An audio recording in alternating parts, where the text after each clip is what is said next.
Bien-aimés, quelle est votre priorité? Quelle est la place de Dieu dans votre vie? Bonjour très chers amis. Nous avons en une année 365 jours offerts gracieusement par l'Éternel. Ces jours pour lesquels nous faisons des projets, nous nous fixons des objectifs, pour lesquels nous établissons des plans.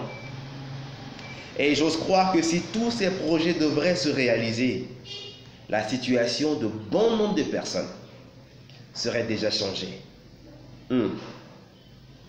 Nous avons 12 mois, 52 semaines, 7 jours dans la semaine,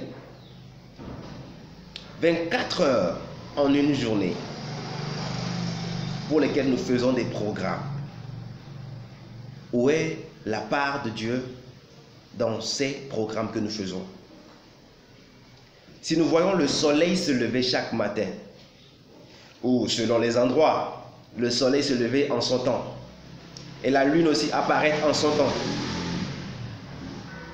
Si nous voyons la terre sur laquelle nous nous tenons, nous pouvons comprendre que c'est quelqu'un qui a mis tout cela en marche.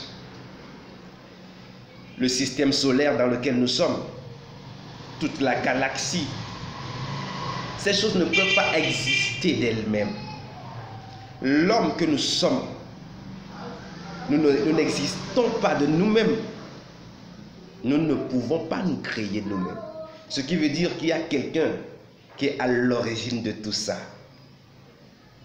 Mais quelle est sa place dans ta vie, dans ma vie?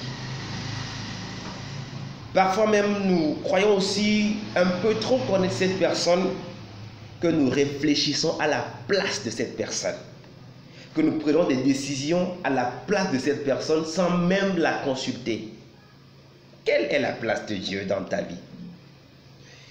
Il y en a qui se disent qu'il n'existe aucun Dieu, aucun créateur. Et ils se permettent de faire ce qu'ils veulent. Mais à la fin, ils se rendent compte toujours qu'il y a une cause qui cause sans jamais être causée. L'Éternel Dieu des armées. Quelle est la place de Dieu dans ta vie? Est-ce que nous réalisons que pour parler, nous avons besoin de Dieu? Que pour marcher, nous avons besoin de Dieu? Que pour manger, nous avons besoin de Dieu?